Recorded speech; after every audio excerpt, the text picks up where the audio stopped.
నమస్కారం. తెలంగాణ రాష్ట్రంలో ఉన్న అన్ని బ్రాహ్మణ సంఘాల సమాహారంతో ఏర్పడ్డ Brahman organization for social service ఆధ్వర్యంలో ఈ రోజున మనం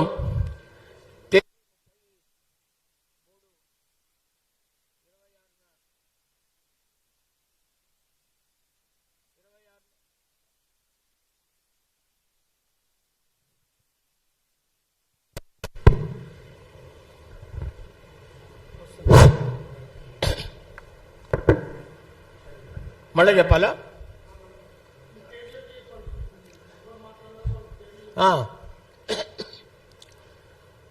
అందరికీ నమస్కారం. నా పేరు నందిరాజు లక్ష్మీనారాయణ, బ్రాహ్మణ వెల్ఫేర్ అసోసియేషన్ వనస్థలిపురం కార్యదర్శిని మాట్లాడుతున్నాను. తెలంగాణ రాష్ట్రంలో ఉన్న అన్ని బ్రాహ్మణ సంఘాల సమాహారంతో ఏర్పడ్డ Brahman organization for social service BOSS అనే వ్యవస్థ తరఫున ఈ రోజున ఈ మీడియా సమావేశంలో మాట్లాడుతున్నాము.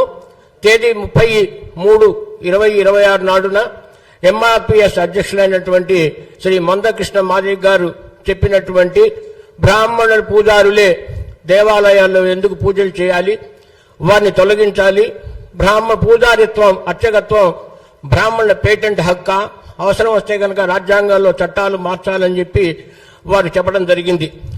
దాని మీద బ్రాహ్మణ సంఘాలన్నీ కూడా తీవ్రంగా ఆందోళనకు గురవుతున్నాయి. అర్చక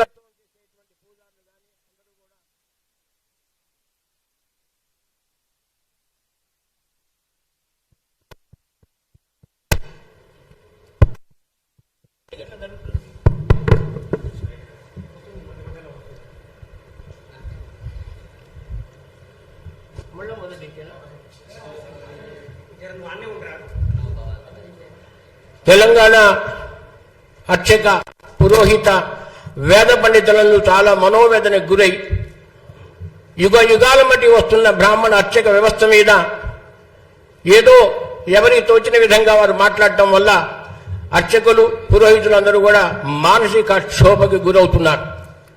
ఏదో విధంగా బ్రాహ్మణుల మీద దాడులు చేయటం, బ్రాహ్మణ మంత్రోచ్చారణ మీద, వేషధారణ మీద, ఆహార్యం మీద, మంత్రార్థాల మీద కూడా చాలా మంది విపరీతంగా ఈ మధ్య మాట్లాడి బ్రాహ్మణ సమాజాన్ని అవమానపరుస్తున్నారు, కించపరుస్తున్నారు.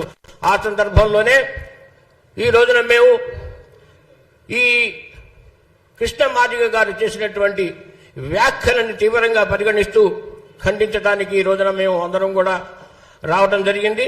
మా ఆవేదనని, మా ఆలోచనని, మా బాధని చెప్పుకోవడానికి మాత్రమే ఇక్కడికి వచ్చాము. మేము సర్వే జన సుఖినో భవంతు అనేటువంటి బ్రాహ్మణ వాక్యం పరిడి వెళ్ళాలని చెప్పి, వేదాలు నిలబడాలని, సాహితీ సంస్కృతులు నిలబడాలని, మన ఆచార వ్యవహారాలు నిలబడాలని చెప్పి ఉద్దేశంతో ఈ రోజున ఈ సమావేశానికి ఏర్పరచుకున్నాము. దీనికి మా Brahman organizations for social service BOSS అనేటువంటి వ్యవస్థకి చీఫ్ కోఆర్డినేటర్గా ఉన్న శ్రీ బసవరాజ్ శ్రీనివాస్ గారు మన తెలంగాణ రాష్ట్ర బ్రాహ్మణ సమాజాలన్నిటి కూడా ఆయన నాయకుడిగా ఉన్నారు.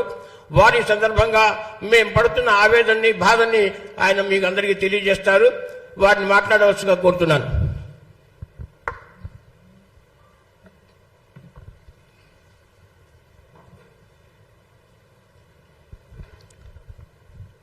అందరికీ నమస్కారం. మొన్న అర్చక వ్యవస్థ మీద, సనాతన ధర్మం మీద, హిందూ ధర్మం మీద కృష్ణమాదిగ గారు చేసిన వ్యాఖ్యల్ని యావత్ బ్రాహ్మణ సమాజం తీవ్రంగా ఖండిస్తూ, వారికి అవగాహన లేని విషయాలు కొన్ని వారికి మీడియా సమావేశం ద్వారా చెప్పదలుచుకున్నాం. వారు త్రేతాయుగం నాటి చర్చ తీసుకురావటం జరిగింది. రాముడు రావణాసురుడితో యుద్ధం చేసినప్పుడు వానరులు సహాయం చేశారు, వానరులు అడవిలో ఉంటారు కాబట్టి వారు ఆదివాసులని. అసలు త్రేతాయుగంలో కుల వ్యవస్థ అనేదే లేదు. ఇది వారు తెలుసుకోవాల్సిన ఆవశ్యకత ఎంతో ఉంది. అదేవిధంగా జాంబవంతుడు కుమార్తెని కృష్ణుడు చేసుకున్నాడు కాబట్టి పెళ్లి, కృష్ణుడు మా బావగారు అవుతారన్నాడు. కృష్ణుడు ఒకటే మాట అన్నాడు, దేవతలు మంత్రం ఆధీనంలో ఉంటుంది, మంత్రం బ్రాహ్మణ ఆధీనంలో ఉంటుంది అని చెప్పి బ్రాహ్మణ కాళ్ళు గడిగి నీళ్లు చల్లుకున్న వ్యక్తి శ్రీకృష్ణుడు.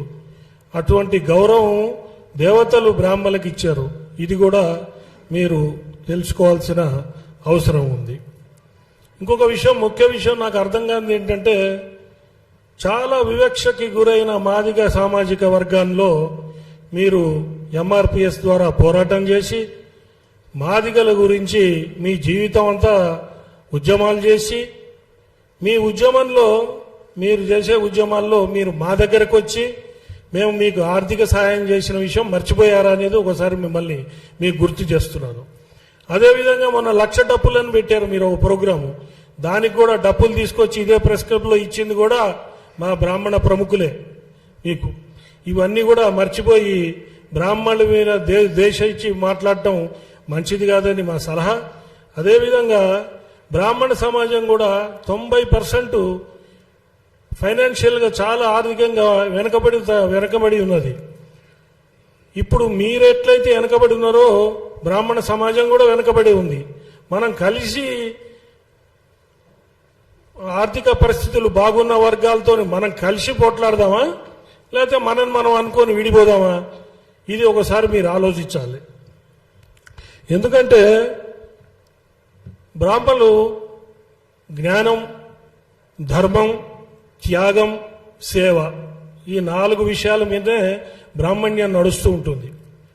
వేల ఎకరాలు, వేలాది కోట్లు మొత్తం పోగొట్టుకొని సమాజం కోసం త్యాగం చేసి సేవ చేసి బ్రాహ్మణులు ఉన్నారనే పరిస్థితి మీరు తెలుసుకోవాల్సిన అవసరం ఉంది. ఇప్పుడు మీరు మాట్లాడిన దాన్ని బట్టి మొన్న సనాతన ధర్మం మీద, హైందవ ధర్మం మీద వ్యతిరేకంగా మాట్లాడినట్టే. రాజ్యాంగాన్ని మారుస్తామంటే రాజ్యాంగేతర శక్తి మీరు రాజ్యాంగాన్ని మారుస్తా అన్నారు. అర్చకులకి పూజ చేయటం పేటెంట్ అన్నారు. పేటెంట్ అని మేము ఎప్పుడు అనలే. కానీ ఇప్పుడు బ్రాహ్మణ సమాజంలో, బ్రాహ్మణ్యంలో మేము పేటెంట్ రైట్ కావాలి, మాకు అర్చకత్వం కులవృత్తిగా చెయ్యాలి అని చెప్పేసి మేమందరం డిమాండ్ చేసే పరిస్థితిని మీరు క్రియేట్ చేస్తున్నారు. దేవాదాయ శాఖ, ధర్మాదాయ శాఖలో కూడా అర్చకుల కోసం పరీక్షలు జరిగితే వారు దేవతారాధన, వేదాధ్యయనము, తర్వాత ఆగమ శాస్త్రంలో పట్టు ఉన్న వాళ్ళే అక్కడ సెలెక్ట్ అయ్యి ఆ పూజారులుగా ఉంటారు. దానికి బ్రాహ్మలే అటెండ్ కావాలని చెప్పి దేవాదాయ ధర్మాదాయ శాఖ కూడా చెప్పదు. ఎవరికి తెలివి, జ్ఞానము, స్పష్టత, వాక్శుద్ధి ఉంటుందో వాళ్ళు సెలెక్ట్ అయ్యి వస్తారు. మీ ఇంట్లో మంచైనా మీ ఇంట్లో చెడైనా కావాల్సింది మేము అన్ని కార్యక్రమాల్లో ఉంటాం. మీతో సహపంక్తి భోజనాలు చేయడానికి రెడీగా ఉన్నాం. అందుకని దయచేసి గౌరవించి బ్రాహ్మణుల్ని కించపరిచే విధంగా మీరు మాట్లాడకూడదు. మీరు దళిత క్రైస్తవులుగా మారిన వాళ్ళకి ఎస్సీలుగా ఉండే రిజర్వేషన్ రాకూడదు అని సుప్రీంకోర్టు ఆఫ్ ఇండియా జడ్జిమెంట్ ఇస్తే దానికి వ్యతిరేకంగా మాట్లాడారు. అంటే మీరే మాదిగ వర్గానికి అన్యాయం చేస్తున్నట్టుగా మాట్లాడినట్టు నాకు కనబడ్డది. అదేవిధంగా సనాతన ధర్మం, హైందవ ధర్మము, మీరు ఏ పార్టీ నుంచి అయితే వచ్చారో, ఏ పార్టీ ద్వారా పద్మశ్రీ తెచ్చుకున్నారో ఆ పార్టీకి కూడా మీరు వ్యతిరేకంగా మాట్లాడినట్టుగా నాకు కనబడ్డది. అదేవిధంగా దళిత క్రైస్తవులు వాళ్ళు ఎస్సీల రిజర్వేషన్లు తీసుకుంటున్నారు, బీసీ కింద వస్తారు, బీసీ రిజర్వేషన్లు తీసుకుంటున్నారు. మరి వారు మైనారిటీలుగా ఉండి ఆ రిజర్వేషన్లు కూడా తీసుకుంటున్నారు. అంటే మీరు మీ కుల ద్రోహం చేస్తున్నారు, పార్టీకి ద్రోహం చేస్తున్నారు, అట్లనే బీసీలకు కూడా ద్రోహం చేస్తున్నారు. ఇవి కొంచెం అవగాహన పెట్టుకొని మీరు మాట్లాడితే బాగుంటుంది. అదేవిధంగా ధూపదీప నైవేద్యం స్కీమ్ ఉంది అర్చక వ్యవస్థలో. దాంట్లో మీరు చూస్తే దాదాపుగా 26 కులాలు, ఎస్సీలు, ఎస్టీలు, బీసీలు 26 కులాలు దాంట్లో గ్రామ దేవతల పూజలు అవన్నీ చేస్తున్నారు. మీరు అర్చకులు పేటెంట్ రైటు, బ్రాహ్మణులకే పేటెంట్ రైట్ అంటే మరి ఈ విషయం మీకు తెలియదా? లేదా తెలిసే కావాలని మాట్లాడుతున్నారా? దీని వెనక ఏదైనా కుట్ర దాగి ఉందా? ఇవన్నీ కూడా ఆలోచించాల్సిన పరిస్థితి ఈరోజు ఉంది. అదేవిధంగా ఇంతకుముందు ఒక సినిమా యాక్టరు బ్రాహ్మణుల గురించి ఇట్లనే మాట్లాడి ఆయన కూడా పద్మశ్రీ అవార్డు. చివరికి ఆయన పద్మశ్రీ అవార్డు పోయే పరిస్థితి అయ్యి చివరికి క్షమాపణలు చెప్పి చంపలేసుకొని వెనక్కి పోయిన పరిస్థితి మీరు అందరు చూశారు. ఆ పరిస్థితి మీకు రావాలని మేము కోరుకోవట్లేదు. ఇప్పటిదాకా మీరు మాకు సహకారం అందించారు, అట్లనే ఉండాలనేది మా ఆకాంక్ష. అదేవిధంగా మీరు పద్మశ్రీ అవార్డుగా మీరు ఉన్నప్పుడు రాజ్యాంగ వ్యతిరేకంగా మాట్లాడడం తగదు. అదేవిధంగా మీరు ఏదైతే వ్యాఖ్యలు చేశారో ఆ వ్యాఖ్యల్ని దయచేసి పెద్ద మనసుతోని అవగాహన తెచ్చుకొని విషయాలన్నీ ఈ ప్రెస్ మీట్ ద్వారా మీరు ఆ వ్యాఖ్యలు వెనక్కి తీసుకుంటారని చెప్పి మేము ఆశిస్తున్నాం. 2-3 రోజుల్లో వెనక్కి తీసుకుంటే గౌరవించి ఇక్కడికి వచ్చిన బ్రాహ్మణ పెద్దలందరూ కూడా వచ్చి మీ దగ్గరకు వచ్చి మిమ్మల్ని సన్మానించుకుంటాం. అదేవిధంగా మీరు వ్యాఖ్యలు వెనక్కి తీసుకోకుండా మొండిగా అవగాహన లేకుండా రాజ్యాంగేతర శక్తిగా మాట్లాడితే మాత్రం బ్రాహ్మణులు ఈరోజు ఐకమత్యం వచ్చింది. బ్రాహ్మణ సంఘాలన్నీ కలిసి ఈ భాషను ఒక వ్యవస్థను పెట్టుకున్నాయి. ఇప్పుడు బ్రాహ్మణులు తిరుగుబాటు చేసే స్టేజ్కి వచ్చారు. దయచేసి నిరసన కార్యక్రమాలు ప్రజాస్వామ్యయుతంగా మేము చేయటానికి రెడీగా ఉన్నాం. ఒకవేళ మీరు వ్యాఖ్యలు వెనక్కి తీసుకోకపోతే బ్రాహ్మణులు లోకా సమస్త సుఖినో భవంతు, మీరు 100 బతకండి, సంతోషంగా ఉండండి, దీవించే బ్రాహ్మణ్యంలో ఒక మూలన పరశురాముడి అంశ కూడా ఉంటుంది. ఆ అంశాన్ని బయటికి తీసుకొచ్చి మీ కులము దెబ్బతినుంది, మా కులం దెబ్బతినుంది, మనం పొట్లాడాల్సింది ఎవరితోని అది ఆలోచించుకొని దయచేసి ఈ వ్యాఖ్యలు వెనక్కి తీసుకుంటారని చెప్పి ఈ పత్రికా ముఖంగా నేను మిమ్మల్ని ఒక రకంగా రిక్వెస్ట్ చేస్తూ మీరు మా గౌరవాన్ని మీ గౌరవాన్ని నిలబెడతారని ఆశిస్తూ ముగిస్తున్నాను. జై హింద్.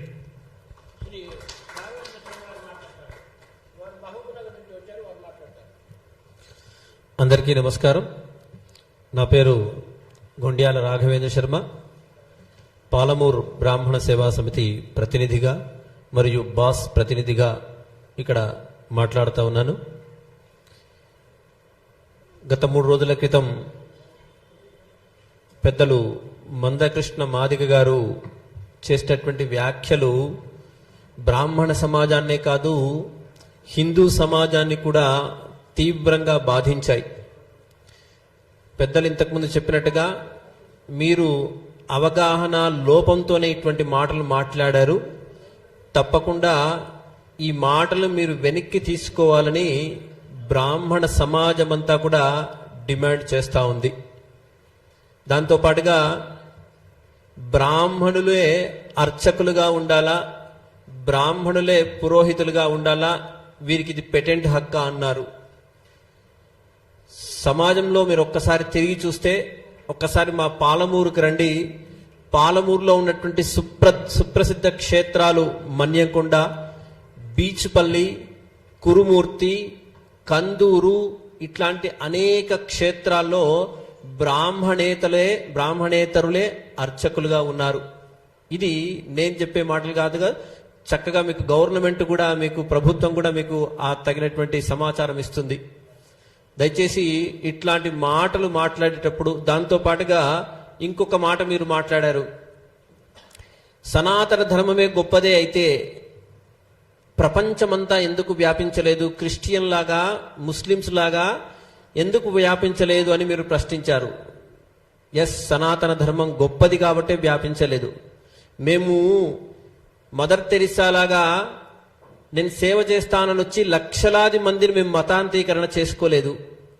మేము ఇతర మతాల్లాగా బెదిరించో ఇంకో రకంగా చేసో మనం చూసాం. వెనకటి నుంచి ఎంతో మంది తురస్క రాజులు బ్రాహ్మణ జాతిని నిర్వీర్యం చెయ్యాలి అని ఇప్పటికీ మేవాడ్ లాంటి ప్రాంతంలో బ్రాహ్మణులు ఊచకోత కోస్తే ఇప్పటికీ అక్కడ మేవాడ్ ప్రాంతంలో దీపావళి జరుపుకోరు.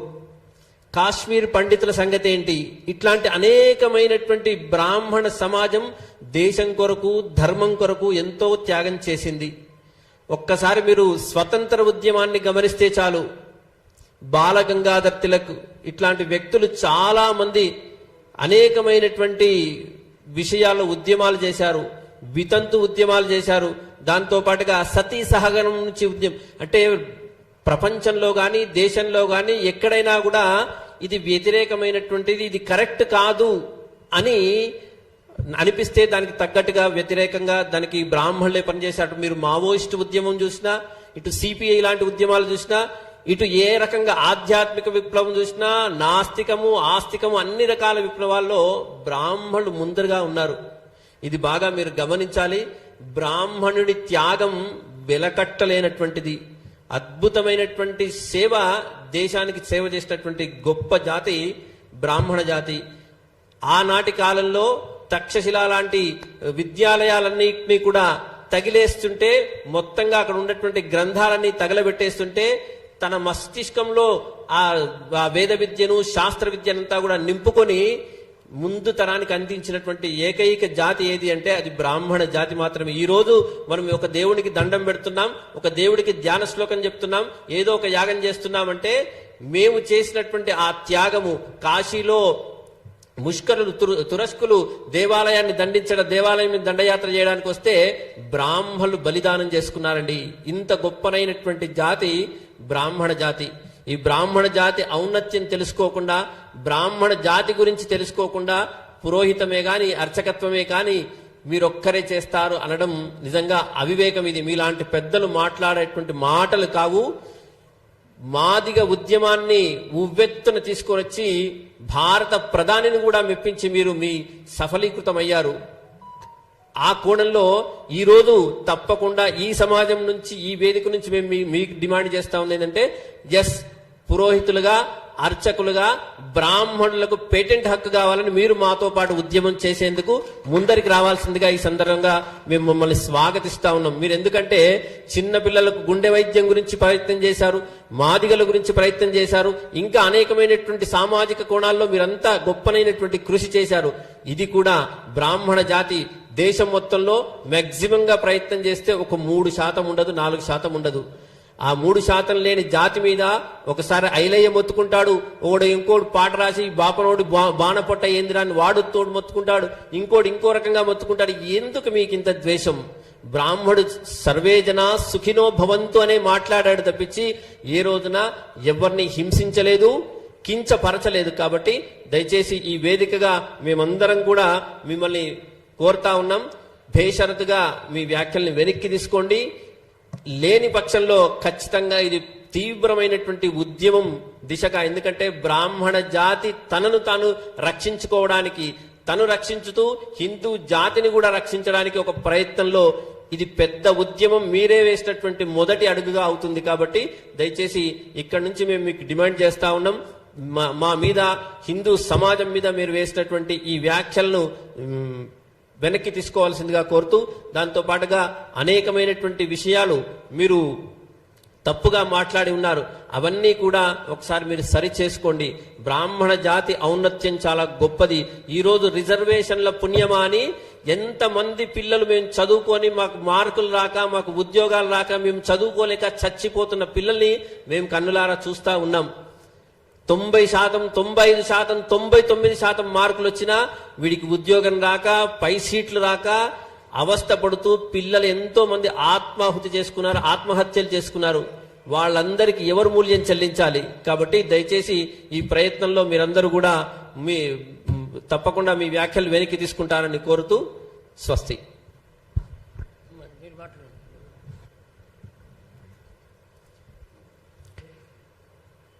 అందరికీ నమస్కారం. నా పేరు శ్రీరంగం గోపీకృష్ణమాచార్యుడు, హరిహర అర్చక సంక్షేమ సంఘం నుంచి హైదరాబాద్. ఈరోజు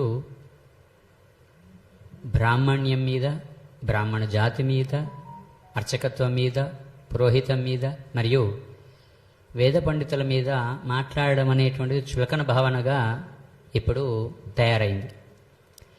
ముఖ్యంగా ఈరోజు సర్వే జనా సుఖినో భవంతు అని సూర్యోదయం కంటే ముందే బ్రాహ్మడు లేచి సంధ్యా అనుష్ఠానాది కార్యక్రమాలు చేసుకొని దేవాలయంకు వెళ్ళి స్వామిని నిద్రలేపి, స్వామి మన సమాజంలో అందరినీ బాగుండాలి, అందరినీ మంచిగా చల్లగా చూడు తండ్రి అంటే వచ్చినటువంటి భక్తుడు మరి ఆర్యవైశ్యుడా, బ్రాహ్మడా, లేదా క్షత్రియుడియా, ఇంకా మిగతా ఏ వర్ణంతో ఉన్నటువంటి వాడని చూడకుండా అందరికీ కూడా తీర్థము షఠారి ఇస్తూ, చల్లగా ఉండు తండ్రి, శతమానం భవతి అని షఠారి ఇచ్చి అక్షతలు వేసి సమున్నతంగా అన్ని కులాల యొక్క అభిమానం చూరగొన్నటువంటి వృత్తి ఈరోజు అర్చక వృత్తి.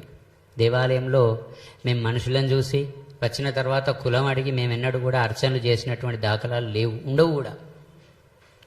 రెండవది ఏంటంటే, మీరు అర్చక వ్యవస్థనే రద్దు చేయాలని అంటున్నారు. అది ఎంతవరకు సమంజసం? మేము అర్చకులుగా ఉండేటువంటి అధికారం లేదని మీరు భావిస్తున్నారా? ఏ రకంగా భావిస్తున్నారు? గుర్తుపెట్టుకోండి, బ్రిటిష్ కాలం నుంచి కూడా అయ్యా ఎట్లా చేయాలి, యుద్ధం ఎట్లా చేయాలి, భారతదేశాన్ని ఎట్లా మనం స్వాధీనం చేసుకోవాలని చెప్పి బ్రిటిషర్లు ఆలోచన చేసిన సందర్భంలో ఒకానొక బ్రిటిషర్ అన్నాడంట, అయ్యా మీరు యుద్ధం చేస్తే, ఏదో కొల్లగొడితే భారతదేశం మన ఆధీనం కాదు, కేవలం సంస్కృతి సాంప్రదాయాలను నిలబెడుతూ తన జీవితాలను త్యాగం చేస్తూ ఓన్లీ సమాజ శ్రేయస్సుకే నిలబడ్డటువంటి ఏకైక జాతి ఉంది, బ్రాహ్మణ జాతి. దాన్ని కొడితే మనం ముందుకు వెళ్ళొచ్చు అని చెప్పి ఆనాటి బ్రిటిష్ కాలంలో ఇది బీజం పడింది. ఆ రోజు నుంచి బ్రాహ్మణి పైన, అర్చకత్వం పైన అనేక విధములైనటువంటి దాడులు జరుగుతూనే ఉన్నాయి. గుర్తుపెట్టుకోండి, ఏ రోజు కూడా బ్రాహ్మడికి మిగతా వారికి ఉన్నటువంటి సౌలభ్యం ఏది లేదు. ఎన్నో నియమ నిబంధనల చేత, ఆహారపు అలవాట్ల చేత వారి యొక్క దైనందిన కార్యక్రమాన్ని నిర్వర్తించుకుంటూ ముందుకు వెళ్ళేటువంటి సాంప్రదాయం మనం చూస్తున్నాం. అర్చకులను మనం చూసుకుంటున్నాం.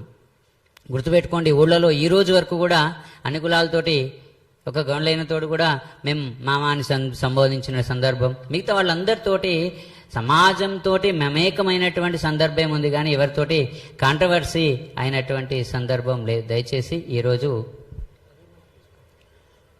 థ్యాంక్ యూ అయ్యా. మరి మా దగ్గర ఈ సమావేశం ద్వారా మేము మీడియా వారిని, అలాగే సమస్తమైన రాజకీయ నాయకుల్ని, భారత ప్రభుత్వాన్ని, అలాగే రాష్ట్ర ప్రభుత్వాన్ని ముందు ఒక డిమాండ్స్ పెడుతున్నాం. మా సమస్యలు మీకు అర్జెంటుగా పరిష్కరించాల్సిన అవసరం ఉందని చెప్పి మేము ప్రశ్నిస్తున్నాం. అర్చకత్వం, పౌరోహిత్యం బ్రాహ్మణ కులవృత్తిగా అన్ని రాష్ట్ర ప్రభుత్వాలు, కేంద్ర ప్రభుత్వం వెంటనే ప్రకటించాలి. ఇది మా ప్రథమ డిమాండ్. అర్చకులుగా కొనసాగుతున్న బ్రాహ్మణేతరులు ఎవరున్నారో తెలంగాణ రాష్ట్రంలో కానీ ఇతర రాష్ట్రాల్లో కానీ వాళ్ళు పొందుతున్నటువంటి ఆ సర్టిఫికెట్ ద్వారా పొందుతున్న రిజర్వేషన్ విధానాన్ని తొలగించాలని కూడా మేమందరం డిమాండ్ చేస్తున్నాం. బ్రాహ్మణ రక్షణ కోసం వెంటనే ఎస్సీ అట్రాసిటీస్ కేసు ఏ విధంగా చట్టం ఉందో అదేవిధంగా మాకు కూడా చట్టం తీసుకొచ్చి బ్రాహ్మణ రక్షణ కల్పించాల్సిన బాధ్యత ప్రభుత్వం మీద ఉంది, కేంద్ర ప్రభుత్వం మీద కూడా ఉంది. అవసరం వస్తే చట్టాన్ని కృష్ణమాదికి చెప్పినట్టే కేంద్ర ప్రభుత్వం పార్లమెంట్ లో బాగు చేసి అట్రాసిటీస్ బ్రాహ్మణులకు కూడా ఇవ్వాలని మేము డిమాండ్ చేస్తున్నాం. అన్ని రాజకీయ పార్టీలు వేరే విషయాల మీద బ్రహ్మాండంగా మాట్లాడతారు. ఈ రోజున వాళ్ళు ఎందుకు మాట్లాడలేదు? బ్రాహ్మణులు కూడా సమాజంలో భాగం కాదా? బ్రాహ్మణులు ఓటర్లు కాదా? అన్ని రాజకీయ పార్టీలు కూడా వెంటనే స్పందించి కృష్ణమాదేవి గారు చేసిన వ్యాఖ్యల్ని తీవ్రంగా నిరసించవలసిందిగా, ఖండించవలసిందిగా ఈ వేదిక నుంచి మేము కోరుకుంటున్నాం. అలాగే సమాజంలో అసమానతలు సృష్టించి 70 ఏళ్లుగా ఈ రిజర్వేషన్ విధానాన్ని ఎన్నాళ్ళు కొనసాగిస్తారని మేము అడుగుతున్నాం. ఎన్నాళ్ళకి పేదవాళ్ళు, బిక్కివాళ్ళు ఇంకా పైకి వస్తారు. 70 ఏళ్లుగా రాజకీయాలు ఇస్తున్నప్పుడు డాక్టర్ అంబేద్కర్ 10 ఏళ్ళు చాలన్నటువంటిది ఇప్పుడు 70 ఏళ్ళు, 7 దశాబ్దాలు గడిచిపోయినా వాళ్ళు ఇంకా ప్రభుత్వానికి బీదవాళ్ళుగానే కనబడుతున్నారా? అట్టడుగు స్థాయిలో ఉన్న బ్రాహ్మణుల సంగతి ఏమిటి? మాకు రిజర్వేషన్ కావాలి. సమాజంలో అసమానతలు పోవాలంటే వెంటనే రిజర్వేషన్ విధానాన్ని తొలగించాలని కూడా మేము డిమాండ్ చేస్తున్నాం. ధన్యవాదాలు.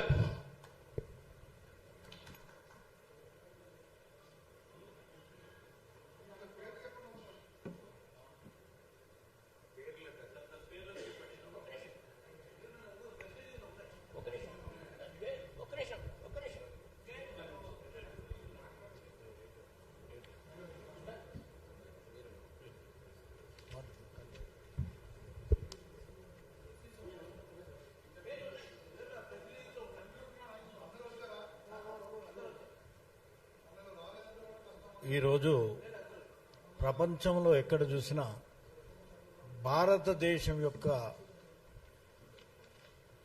పేరు లేకుండా లేదా మన అస్తిత్వం లేకుండా ప్రపంచంలో ఏ దేశం లేదని మనం గర్వంగా చెప్పుకోవచ్చు. ఎందుకనంటే ప్రతిదీ మన వేదాల నుంచే వచ్చింది. ఇది వేదభూమి, ఇది కర్మభూమి. ఈరోజు ఈ నాసా వీళ్ళు ఏ ప్రయోగాలు చేసినా ఒకప్పుడు ఇవన్నీ మన వేదాలలో ఇప్పుడు కూడా ఉన్నాయి. ఆ మధ్య ఒక సమస్య వస్తే మన శంకరాచార్యుల వారు పోయి అక్కడ ఉండేమిటంటే దాన్ని సరిదిద్దిన సంఘటన కూడా ఉన్నది. అంటే ఇవన్నీ మన వేదాలలో నిక్షిప్తమై ఉన్నది. కాలక్రమేణా మనం వాటికి కొంచెం దూరం కావటం, కేవలం ఒక వర్గం వారే దాన్ని ఇంకా కాపాడుతూ పోతున్నారు.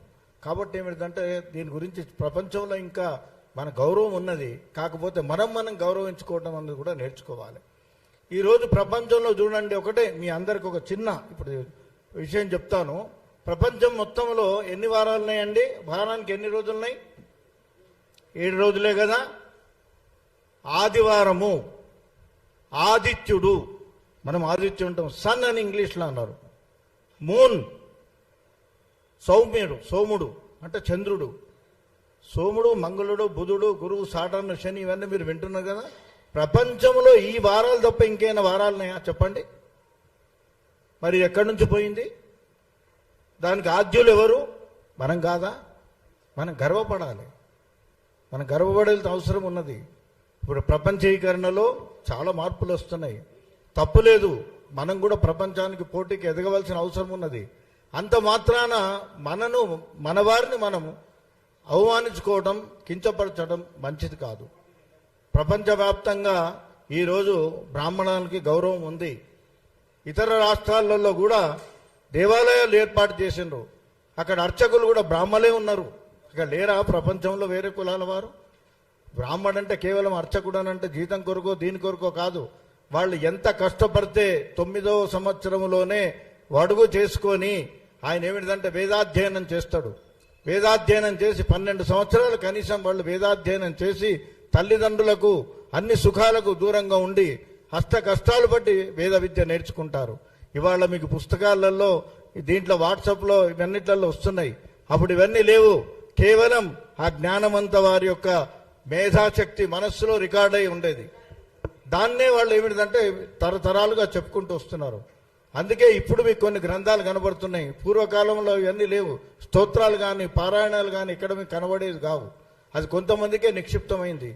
దేవతా అర్చన కూడా ఎవ్వరు కూడా రోజు సంకల్పంలో ప్రతి ఊరిలో ఎట్లయితే కుల వృత్తులు ఉన్నాయో అదే విధంగా ఏమిటిదనంటే కుల వృత్తులు అంటే ఎవరో విభజించలేదు. ఏ పని చేసేవాడిని ఆ పేరుతో పిలిచారు.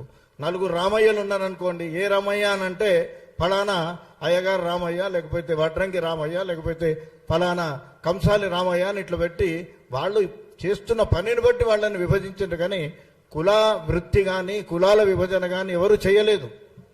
దాని మీద ఎవరో చేసిండ్రని చెప్తున్నారు కానీ ఎవరు చేయలేదు. వృత్తి ఈరోజు కూడా అంటున్నాం మనం. ఈరోజు ఏమంటారండి, సెలూన్లో ఏ కులాల వాళ్ళు చేస్తున్నారో తెలియదు మనకు. వాళ్ళు ఏమంటున్నారు, సెలూన్ అంటే ఆయనను బార్బరే అంటున్నారు కదా, ఒక్కొక్క వడ్రంగి అంటున్నారు కదా. గుర్తింపు అది అంతే. వాళ్ళు చేస్తున్నటువంటి వృత్తికి గుర్తింపు. అంతేగాని ఎవరు విభజించలేదు. కులాలు మేము సృష్టించలేదు, బ్రాహ్మణులు సృష్టించలేదు, వేదాలు సృష్టించలేదు. కాబట్టి దయచేసి గమనించాలి. ప్రతి చిన్న విషయానికి బ్రాహ్మణుల మీద అటాక్ చేయటం. బ్రాహ్మణులు అంత చౌకగా కనబడుతున్నారా ప్రపంచానికి? మాకు కూడా మన జాగ్రత్తగా ఉండరు. ఎవ్వరిని ఒక మాట అనరు. గుడిలో ఎవ్వరు వచ్చినా వారి గురించి అడగరు. సర్వే జన సుఖినో భవంతు, అందరికి ఇచ్చినట్టు తీర్థ ప్రసాదాలు ఇస్తారు. వారికి కూడా సాధారణంగా గౌరవిస్తారు తప్ప ఎవరిని కూడా నిందించరు, ఎవరిని కూడా అవమానపరచరు. కాబట్టి బ్రాహ్మణులను కూడా మనం గౌరవించండి. వారు మీలో ఒక భాగము, ఈ సమాజంలో ఒక భాగము. వారు అనునిత్యం మీ మంచి కొరకే ప్రతిరోజు దేవుడి దగ్గర కోరేది అదే.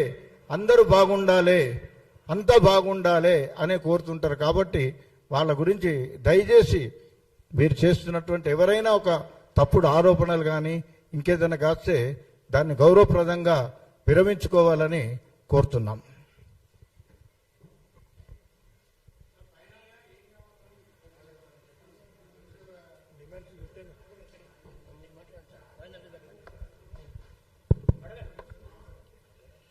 ఫైనల్గా కృష్ణమాదేవి గారు వారు చేసిన వ్యాఖ్యల్ని బేషరతుగా వెనక్కి తీసుకోవాలనేది ఒక డిమాండ్. అర్చకత్వాన్ని బ్రాహ్మణులకి ఇప్పుడు వారు పేటెంట్ అన్నారు కాబట్టి మేము మా పేటెంట్ కావాలని మేము అడుగుతున్నాం. ఇప్పటివరకు లేదు అది, ఇప్పుడు పేటెంట్ కావాలని చెప్పి మేము అడుగుతున్నాం. అదేవిధంగా ఎస్సీ ఎస్టీ అట్రాసిటీస్ యాక్ట్ ఉంది, అట్లనే బ్రాహ్మణులకు కూడా ఒక అట్రాసిటీస్ యాక్ట్ కావాలని మేము అడుగుతున్నాం. మమ్మల్ని వారు గుర్తు చేశారు, ఇవన్నీ మీరు అడగండి అని వారు మమ్మల్ని తట్టి లేపారు. అదేవిధంగా ఈ రిజర్వేషన్ వ్యవస్థని మొత్తం తీసేసి ఎవరికి జ్ఞానం ఉంటుంది, ఎవరికి తెలివి ఉంటుందో మీరు పెట్టండి. ఎకనామికలీ బ్యాక్వర్డ్ అనే ఒకటే ఒక రిజర్వేషన్ ఉండాలనేది కూడా మా అందరి డిమాండ్. Thank you.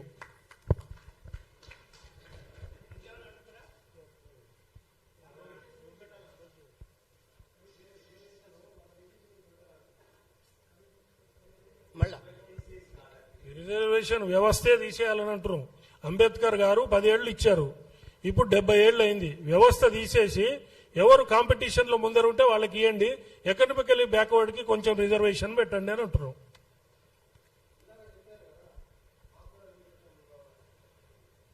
ఇప్పుడు వెనకబడిన దాంట్లో బ్రాహ్మణ జాతి ఎక్కువ ఉంది కాబట్టి మాకు కూడా రిజర్వేషన్లు కావాలని అంటున్నాం. ఎందుకన్నామంటే ఆ కంటెక్స్ట్ మీకు చెప్తాను నేను. ఇప్పుడు ధూపదీప నైవేద్యం స్కీము, అర్చకల స్కీమ్ లో చాలా మంది 26 కులాలు అర్చకత్వంలోకి వచ్చినాయి. వారు అక్కడ రిజర్వేషన్ ఫలాలు అనుభవిస్తున్నారు, ఇక్కడేమో పక్కన శర్మ శాస్త్రి అని పేర్లు పెట్టుకుంటున్నారు. మేమేమంటున్నాం అంటే మాకు కూడా ఆ రిజర్వేషన్ ఫలాలు ఇవ్వండి అని మేము అడుగుతున్నాం. లేదంటే మా వాళ్ళని కూడా ఓసీల్లో కన్వర్ట్ చేయండి అని చెప్పి మేము అడుగుతున్నాం. Thank you very much.